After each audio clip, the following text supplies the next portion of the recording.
Long ago, in a quiet Yoruba village, where the air always smelled of fresh earth and palm leaves, there lived a young girl named Morenike.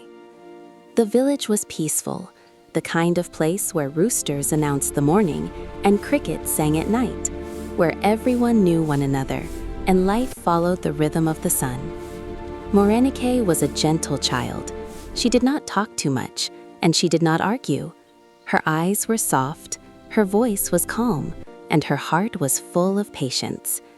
People often said she carried wisdom beyond her age, but behind her quiet nature was a sadness she never spoke about. Her mother was gone.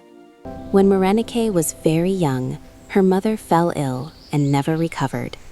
The day she was buried, the sky was quiet, and the house felt empty in a way Morenike could not explain. From that day on, life changed. Her father, Baba Adeyemi, loved her deeply, but grief weighed heavily on him. Every morning before the sun rose fully, he left the house for the farm, returning only when the sky had already turned orange. He worked hard so his daughter would not suffer, but the house still felt lonely. People began to talk. They said a man should not raise a child alone.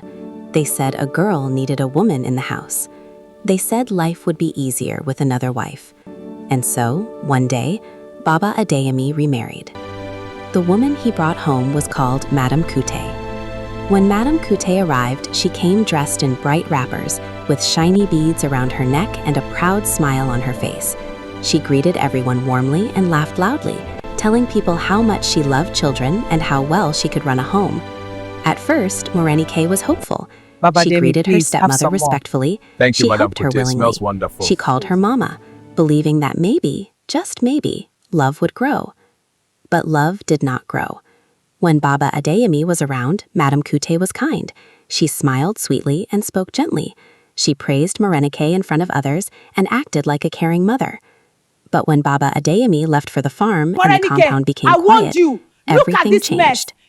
Madame Kute's voice became sharp, her eyes became cold, her patience disappeared. She woke Morenike before dawn and ordered her to sweep the compound until it was spotless. She sent her to fetch water from far away, even when the pot was too heavy for her small head. She gave her piles of plates to wash and meals to cook, yet barely allowed her to eat. If Morenike slowed down, she was insulted. If she made a mistake, she was shouted at. If she asked a question, she was punished. "You are lazy," Madame Kute would say. "You are useless. You will never be anything in life." Morenike never talked back. Sometimes she cried, but only when she was alone. She wiped her tears quickly and reminded herself of her mother's words she carried deep in her heart. "Patience is not weakness," her mother used to say.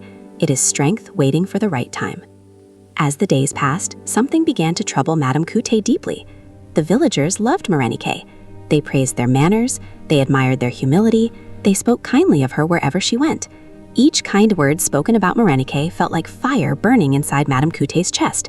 Jealousy grew in her heart, and instead of stopping it, she allowed it to grow stronger.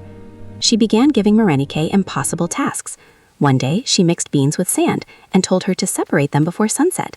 Another day, she sent her alone to fetch water from a distant forest stream. Another time, she handed her blackened pots that looked impossible to clean. Yet Morenike did every task. She did not complain. She did not curse. She did not grow bitter. One evening, as Morenike was returning from the stream, her body tired and her stomach empty, she met an old woman struggling with a bundle of firewood. Morenike. Though exhausted, Of course, Morenike Mama. stopped and helped her. Bless you, The my old woman child. watched her closely and smiled gently. Thank you, Morenike. "Why are you still kind?" Morenike, she asked, the "when old life has way been was so hard on whispering you?" wind. I'm Morenike listening, replied Grandmother. softly, Then you will "Because if see. I allow bitterness into my heart, Morenike, I will lose the old myself." way was whispering The old wind. woman nodded, I'm listening, pleased, Grandmother. and in a way Then you will Morenike see. could not explain, the woman Morenike, vanished, the leaving old- behind a strange calm in the air. From that day on, things began to change. Madame Kute's lies started failing. Her plans did not work. Whenever she tried to harm Morenike, something went wrong. Pots broke, food burned, and her anger only brought her frustration. One evening, Baba Adeyemi returned home earlier than usual. What he saw The truth shocked must him. be told, Madame He heard Kute. shouting. I have He done saw nothing Morenike wrong. I am kneeling in innocent. exhaustion. Justice He will be saw served. cruelty without disguise. For the first time, the truth stood clearly before him. The elders were called. The truth was spoken openly. Madame Kute could no longer hide her wickedness behind smiles and lies. Ashamed and defeated, she left the village. Peace returned to the house. Morenike smiled again. Her laughter returned softly, like rain after a long drought. She had suffered, but she had not been broken. And so, dear child, listening to this story, remember, kindness may suffer, but it never loses. Patience may be quiet, but it is powerful.